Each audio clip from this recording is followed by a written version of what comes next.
네, 이렇게 국가정보자원관리원 화재로 인한 행정 전산망 서비스 장애 사태가 닷새째 이어지고 있습니다. 자, 일부 서비스가 재개는 됐지만 모든 시스템의 완전 복구까지는 최소 한 달 이상이 걸릴 것으로 예상이 됩니다. 그런데 이렇게 행정 시스템이 불안정한 틈을 타서 사이버 공격이 발생할 것이라는 우려도 나오는데요.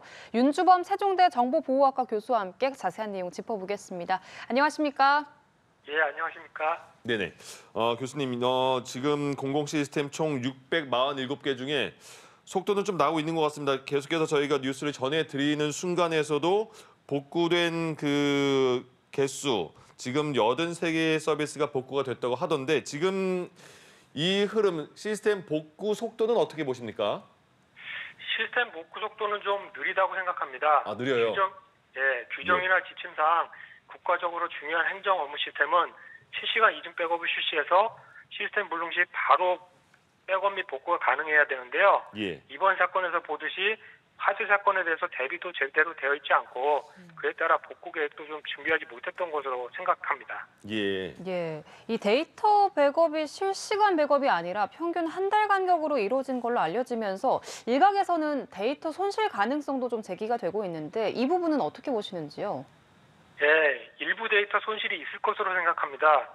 데이터 손실이 없으려면 실시간으로 전체 데이터가 백업이 됐어야 되는데 현재 알려진 바로는 주요 시스템은 하루에 한 번 백업을 했고 나머지 시스템은 한 달에 한 번 백업을 했다고 합니다. 예. 그래서 여기서 백업이 안 된 데이터는 사실상 손실되었다고 봐야 되겠지요.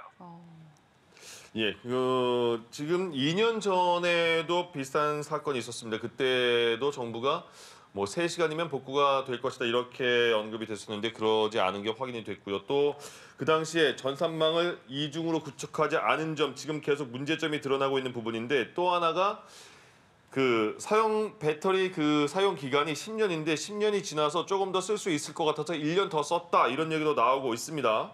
대책 마련도 이루어지지 않았고 이번 사태를 그러면 여기까지 복잡하게 키운 가장 큰 원인과 문제점은 교수님 뭐라고 보십니까? 제가 생각할 때 가장 큰 문제점은 백업 이중화되어 있지 않았다는 점입니다. 예. 이중화는 유사 사태를 대비해 물리적으로 분리된 곳에 똑같은 시스템을 구축해 놓는 것을 말하는데요. 이것이 예산 등의 문제로 방향성만 정해놓고 실제 구축되지 않았다는 데 가장 큰 문제가 있었다고 생각합니다. 예. 그러면 그 백업 시스템은 바로바로 그 언제쯤 그 문제가 2년 전에도 사건이 있었고 언제쯤부터 바로 재정비를 했어야 됐을까요? 그 2년 전에 사고 났을 때부터 예. 기본 계획을 수립해 놓고 차근차근히 구축을 했었어야 되는데요. 제가 볼 때는 예산상의 문제인지 이런 것들로 인해서 제대로 구축하지 않은 게 문제라고 생각합니다. 예. 네. 그런데 지금 또 우려가 나오는 부분이 화재로 인해서 뭐 정부 시스템이 마비됐고 시민들이 불편을 겪은 것도 불편이지만 그 틈을 타서 해킹에도 좀 쉽게 노출될 수 있다는 우려가 나오고 있거든요. 이 가능성은 좀 어떻게 보십니까?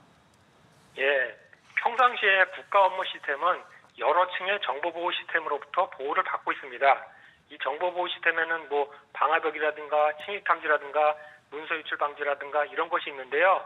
이 장비 중 하나라도 화재에 피해를 입었거나 동작을 멈췄다면 외부의 해커가 이 기회를 악용할 수 있습니다. 네.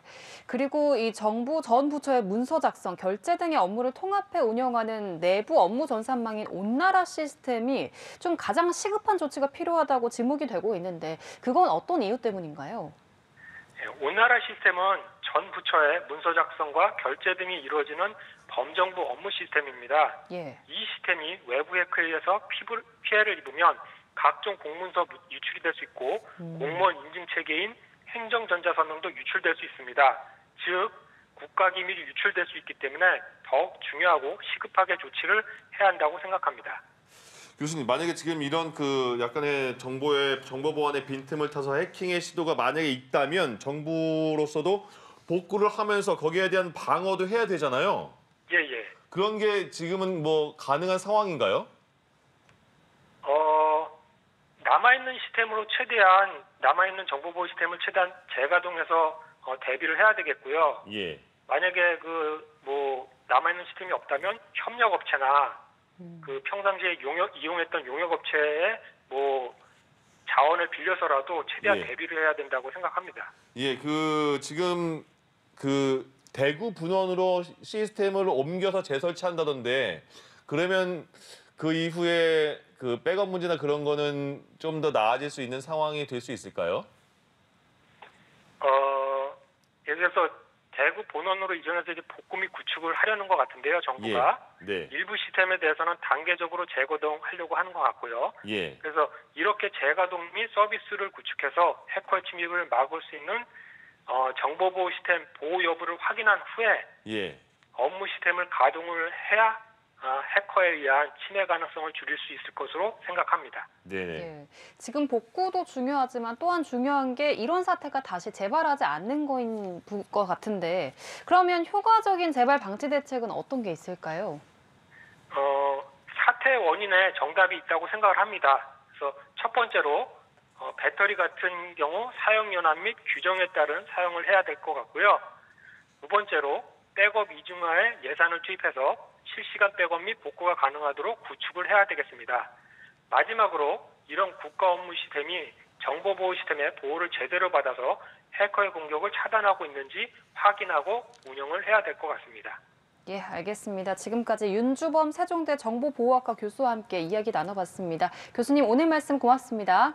예, 감사합니다. 네.